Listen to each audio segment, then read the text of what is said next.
On this show, I will be preparing traditional English dishes with a new Jewish flair. So get your pencils and please stay with us.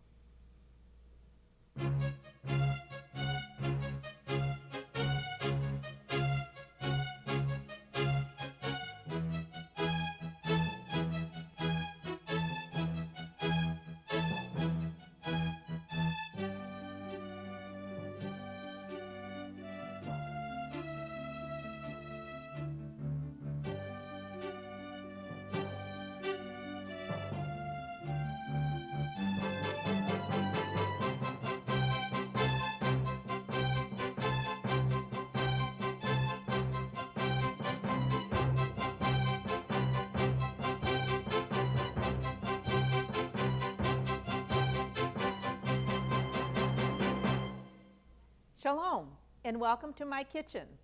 I'm Eenie Frost, and I must tell you a little bit more about the wonderful trip that Jack and I had to London. We really enjoyed every moment. It was just like reading a history book, but seeing it in person and actually be standing there where everything was happening. And of course, we wanted to see everything at one time. And we traveled with another couple. We find that's lots of fun because everybody has different ideas and wants to see so many different things. And Muriel said that she had the name of a wonderful guide. We called him up and he came and picked us up in this big car, and we said, well, could we just put our raincoats in the trunk? And he said, trunk? Lady, we call this the boot. So we put our things in the boot. We climbed into the car, and he took us off to see the Cotswold, the very beautiful, wonderful rolling prairies outside of London. They were so very beautiful, and the castles. And then Muriel said, I would love to see a pub. He said, I have a favorite pub, and it's called Mason's Arms. And this is an absolutely wonderful place. I hope that we'll be able to get in there, and we'll have lunch there. When we got there, on the top it says, free house. What does that mean, we asked? Free house? He said that means that it's owned by an individual rather than by the company or the country. And as we walked in, this very tall, he must have been 7 feet tall man, met us at the door and greeted us, and we sat down at the table, and we had a delightful day. Because as each person came in, our tour guide knew them. Oh, hello, Sally. Oh, hello, whoever it was. And then we saw they went up to a big bar and took their own tankard. Each one has their own silver tankard that they leave right here in the pub. And when they come in, they drink from their own tankard. And one lady said, oh, would you please come back Sunday because we play cards on Sunday. Well, Muriel said, I would like some stout. So he brought her a great big glass of some dark brown warm beer and said, this is stout. And they asked me to take a try. Well, if you cook with me all the time, you know that the only beer I've ever tasted is root beer. But Jack gave it a try, and they said it was absolutely wonderful. And then his wife came in and said, what would you like for lunch? So she goes in the back, and in 2 minutes, she drums up an interesting lunch. And one of the things that they make very often for lunch, or even in most of the restaurants we noticed, were pot pies. But I thought, instead of a pot pie, which has so much pastry on the top of it, how about if we made something in the baking shells instead? And I was thinking about tuna fish. That's a very, very nice thing to make. And you make them right in the baking dishes and serve them this way, which is a lovely luncheon dish. Now, when you're going to bake or cook something like this, it's always better to saute your vegetables first. It gives it a little more flavor. So here I have a half a cup of onions and a half a cup of red pepper and a cup of celery. And I'm going to saute that first. While that's sauteing, into my bowl, I'm going to put 2 6.5-ounce cans of tuna. And I just wanted to tell you one thing about tuna recently. There have been some changes. So always look at the label. That's very, very important. On the label of some of the tunas now, this one has a U with a circle. That means kosher. And next to it, it has a D. That means that this can only be used for dairy. Some of the tunas are adding a broth now that has some kind of a dairy base to it. And some of them have added a broth that is not acceptable according to kosher proceedings. So you must read the label and see. Not all tuna is kosher anymore. You must read the label. Now to our vegetables, let's add 1 can, and this is about a 10.5 ounce can of mushroom soup. I think this will just give it a little thickening that will help give it a little stability when you bake it. And for some taste, how about pickle relish? Our children love pickle relish. It just gives it so much flavor. So here we have a 1/2 cup of pickle relish. And to our tuna, we'll add our vegetables that have been sauteed, and that's also going to give it a very nice color. We'll put this on here. Mix it together, and about 1/4 cup of breadcrumbs. Now take this nice mixture and just pour it into your shells. You have these shells? I think I've had these for years. They were my mother's, and they're wonderful to bake with, and they look so nice when you bring them out at your dinner party. Just pour them into your shells and bake this for, all it needs is 10 or 15 minutes at a 350 oven. So I'll put this in the oven right here. And while they're baking, we're going to make something to go with it. But what we're going to make to go with it is really English, because how can we have anything that's English? Oh, here's our paprika. Well, we'll pour that on top of our shells when we take them out. How can we have anything that's English without having our Yorkshire pudding? So here we're going to make them in individual muffins. They usually use roast beef, so they would use the drippings. Well, we're not going to do that. We're going to just put them in our regular shells. We're going to use butter, because this is milk-like. When I asked the man and said, how about when I make our Yorkshire puddings, would it be all right to use water? And the chef said, oh, lady, Yorkshire pudding should always be made with milk. He said, that is a traditional way of making it. So what he said to do is to put a cup of flour in a bowl and a 1/2 teaspoon of salt and about 1/4 teaspoon of nutmeg and just 1/8 teaspoon of baking powder. And add to that 1 cup of milk, and very carefully our eggs, which we're going to check. We have 2 eggs that we're going to add into it and see that they're all right. And blend them together. You don't have to blend them too much. It really doesn't take too much. And after they're blended and you add them in, be sure that that butter has become hot that you put into your muffin tins, because that's the important thing that will make them come out right. So take your muffin tins that we've already heated up now. Oops, they're hot. This should be hot. This is the way you want it to be. And pour them in. And this will go into a 450 oven for 15 minutes, and then cut it down to 350 for about 10 minutes. And when you take them out, you'll be absolutely amazed that they just pop right out of the oven. They're wonderful. Now we'll put this into our oven. This is going to go into a 450. It's going to sit here for 15 minutes, and then we'll turn it down. And here we have our lovely Yorkshire puddings, and we're going to set up our tunas with it and serve them on a lovely tray. Here are our tunas that are all warmed up now. I had some that we had started before. They have a little breadcrumbs on them, and they have a little paprika on them, which will give them a nice flavor. And it's always nice to serve it on a lovely dish. Take your pretty dishes that you're going to serve for your luncheon, because that gives it a nice feeling and a nice flair. And just put them right on there. After we left this pub, he took us to Stratford-on-Avon.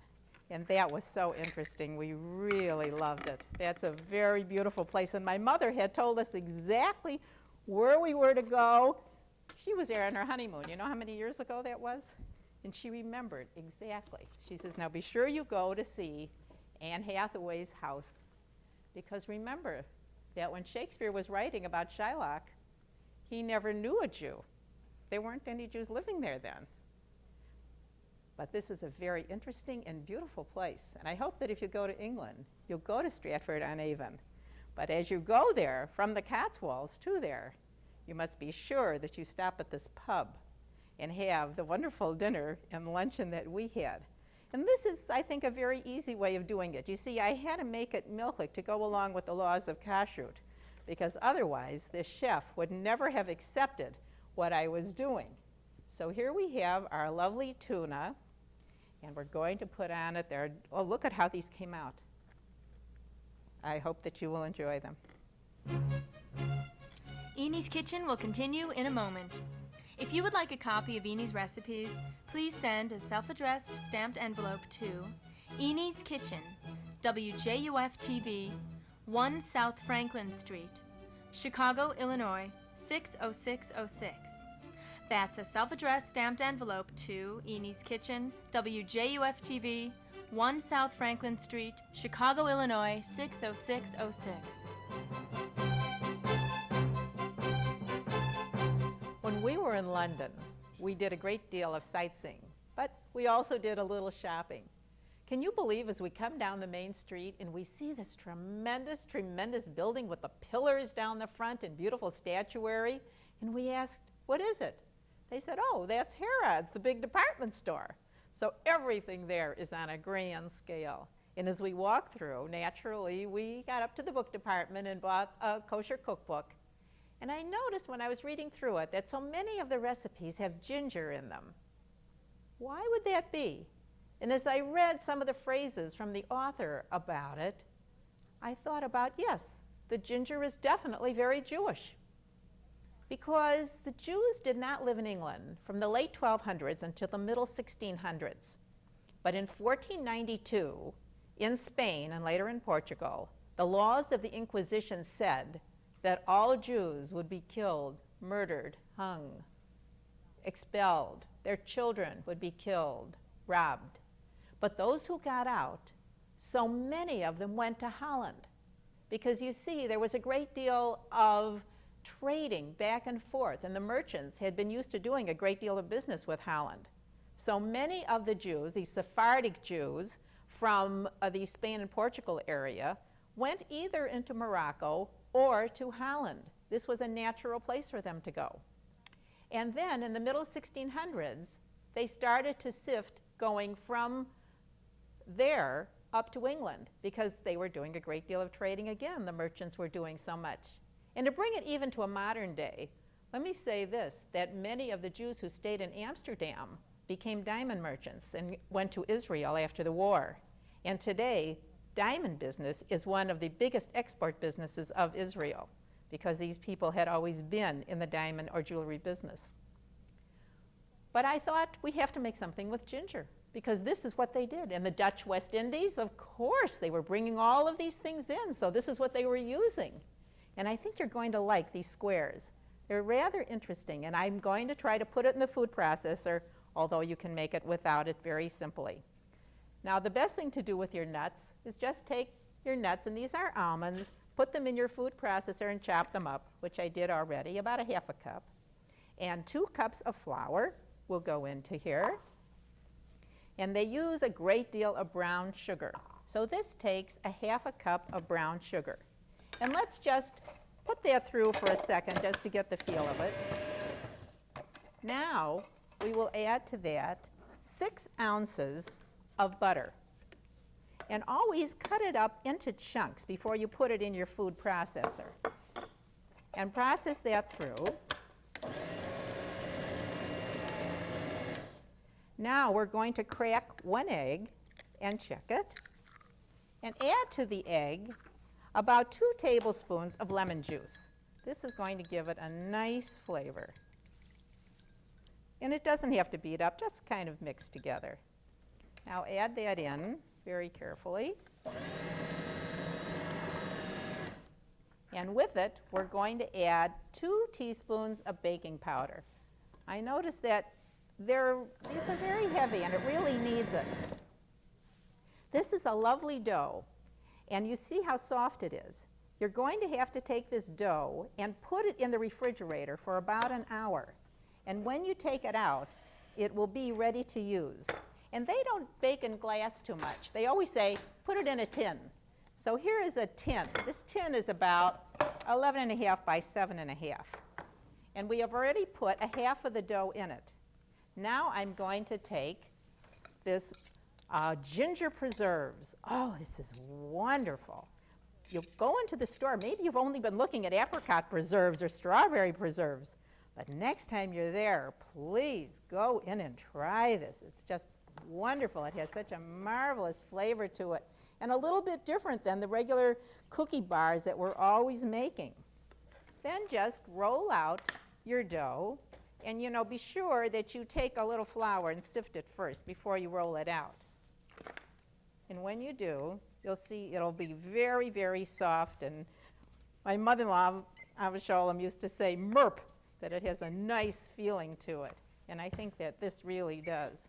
And if you're hesitant about picking the whole thing up, well, here's my idea. Cut it in half. Cut the whole thing in half, and you'll see that it'll spread out very, very easily. Now we're going to put just a little glaze on top of it. I think this gives it a nice look. Just take a little powdered sugar and milk, blend it together, about 2 tablespoons of powdered sugar with about a tablespoon of milk. Will be about all it'll need. Sprinkle this over the top of it, and then we're going to use some nuts. They use a lot of almonds. That's their most popular. Almonds and hazelnuts are what you will see over there most of the time. So spread this out, put your glaze on top of it, and sprinkle it with some nuts. And bake it at 350 for a half an hour, and when they come out, they'll be delicious ginger bars, and I know that you will love them. They're really very special, and I think that it's a fun thing to make, and the ginger itself tells a whole story. So I hope you'll enjoy our ginger bars, Dutch ginger bars. Enie's Kitchen will continue in a moment. If you would like a copy of Enie's recipes, please send a self-addressed stamped envelope to Enie's Kitchen, WJUF TV, 1 South Franklin Street, Chicago, Illinois, 60606. That's a self-addressed stamped envelope to Enie's Kitchen, WJUF TV, 1 South Franklin Street, Chicago, Illinois, 60606. Before we went to England, we knew that we wanted to visit 2 specific synagogues, and I wrote to them in advance because we always know that we can visit any synagogue on a Shabbat. We know that. But there was a special reason we wanted to go to the Westminster Synagogue during the week, so we checked to see what their hours were. And we found it. It's in a very beautiful part of London. And as we walked in, what was happening? They were having a bazaar that day. And they had all of the merchandise out, and the people were standing in line waiting to get in. And we thought, this is all very familiar. I think all of us have been a part of this kind of a thing. And on the table on the side, they were serving some cake and coffee, which we thought, or cake and tea, I should say, we thought was very nice. And she said, we always serve honey cake. That's a very traditional thing, she says, in our family and in our synagogue. And I thought to myself, that's very interesting, because we feel that honey cake is also very traditional. Our people have suffered the slings and arrows, certainly of outrageous fortune, for generations and generations and centuries and centuries. And yet, whenever it comes to a holiday or to a special moment, there's honey cake, the optimism of tomorrow, the sweet honey. And that really hit both Jack and myself as we turned around and walked into this wonderful synagogue. And I think that we brought back one of the recipes that they make. There are many ways of making honey cake. Sometimes they're made in a loaf pan. I'm going to make it in a bunt pan. And this recipe we have adjusted to put into the food processor. We're going to start out, when you put something in the food processor and you're going to use a liquid, an oil, or a margarine, you must always put a dry ingredient with it. So we'll put a cup of sugar and 3 ounces of oil. And when you add oil, it's really better if you add it while the machine is going.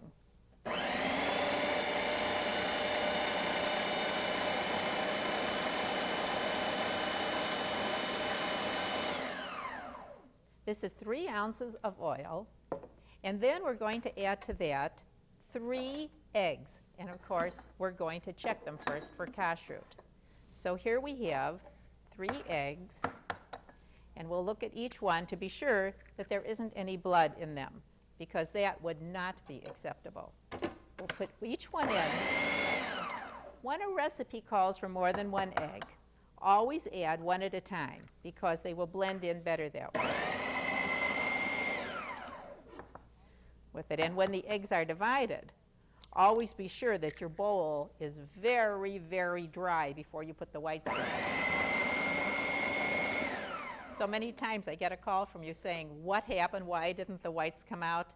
Probably because your bowl was not dry. Now our dry ingredients are going to be 3 cups of flour. And here we have a teaspoon of baking soda. And here is baking powder, 2 teaspoons of baking powder. And here is a teaspoon of cinnamon. We love cinnamon. It's such a wonderful thing to use. And here again is our ½ teaspoon of ginger. And this is their recipe that I'm telling you about. And also a ½ teaspoon of nutmeg. These will be our dry ingredients. Then we're going to take a cup of honey and add to that 1 cup of strong coffee. This means no decaffeinated, please, but be sure it's cold. I know I don't drink coffee, so I have to make this a long time in advance and give it a chance to get cold. But if you have leftover coffee from breakfast or something, that's absolutely fine, because you want it to be very strong. Now we're going to add these alternately into our recipe. So we will add a little bit of the coffee mixture first, and then about a half of the flour mixture. You know, when it says to add it alternately, it doesn't mean to add a drop at a time. And then the other half of our honey mixture. But you should always add the dry ingredient last. And then, if you want to, and this is optional, here come the nuts, a ½ cup of nuts. Well, we're making it for my children, no nuts. Now we're going to put this into a bunt pan. And we're going to bake this at 325 for about 55 minutes. Oh, I can smell the honey. Oh, this smells so good. And when you take it out, let it set about 10 minutes, then turn it upside down and take it out of the pan. It'll fall right out. You'll see you won't have any trouble with it. And here's the way it's going to look. And I think this is really very special. It's a beautiful cake, and it is delicious. Now, the reason we want it to be at the Westminster Synagogue is because this is the place where you will see the Torahs, the Czech scrolls. During the war, the Nazis decided that they were going to collect all of the things from the Jews, the Torahs, the Tales, anything. And they had them all in separate places, because once they had obliterated the Jews from the earth, which of course they did not do, nor will ever do, they were going to put these in a museum. But our people found them, and a man from England went to the Prague synagogue, and he brought them all back to the Westminster Synagogue. There were 1,645 that he brought back.